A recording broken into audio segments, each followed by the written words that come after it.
لله رب العالمين والصلاة والسلام على سيد الأنبياء والمرسلين سيد الأولين والآخرين وخاتم النبيين وعلى آله وصحبه أجمعين أما بعد أعوذ بالله من الشيطان الرجيم بسم الله الرحمن الرحيم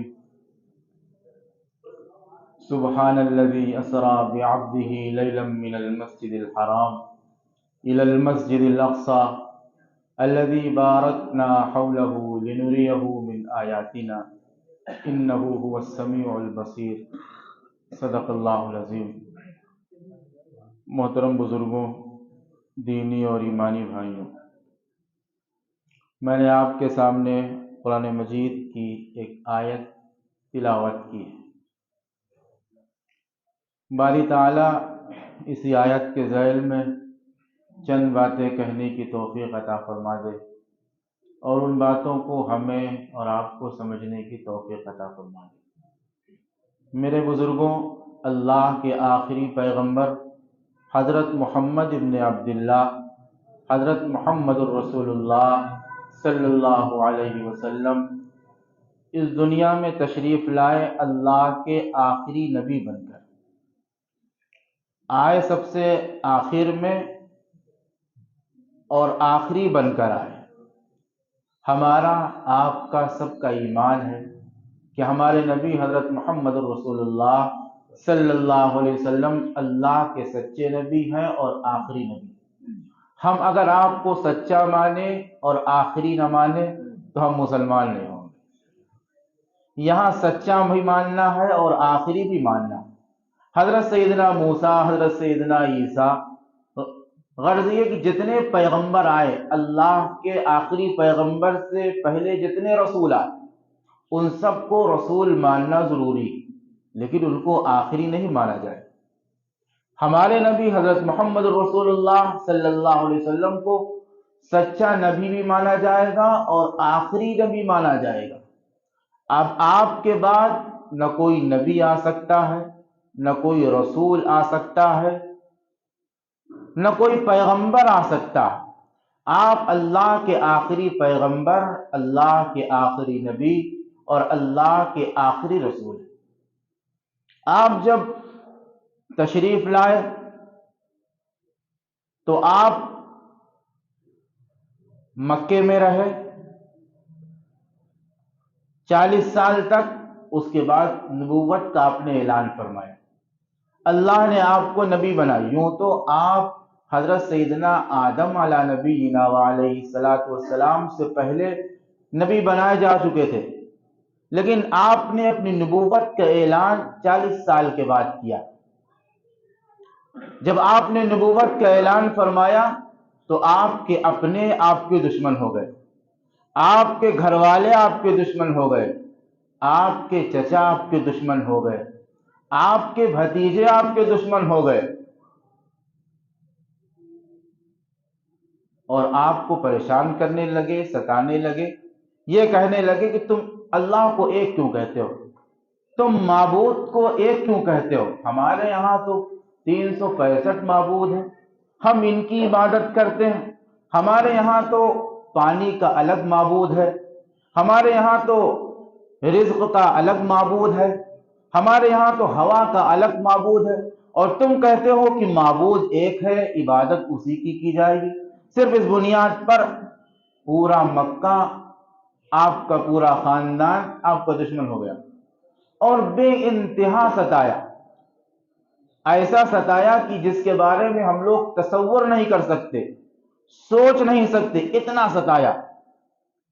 اللہ رب العزت والجلال 7 آسمانوں کے اوپر سے ہر وقت سب کو دیکھتا ہے اور سب کی سنتا ہے۔ 12 سال گزر گئے، ستاتے ستاتے 12 سال گزر گئے۔ آپ طائف گئے، سب لوگوں نے واقعہ سنا ہے۔ جب طائف سے واپس آئے تو آپ کی جوتیاں خون سے بھر گئیں، آپ کا پورا جسم رنگین ہو گیا، اور نبوت کے 12 سال گزر چکے۔ اللہ کو ترس آیا اور اللہ نے سوچا کیوں نہ ایسا ہو کہ ہم اپنے پیغمبر کو اپنے پاس بلا کر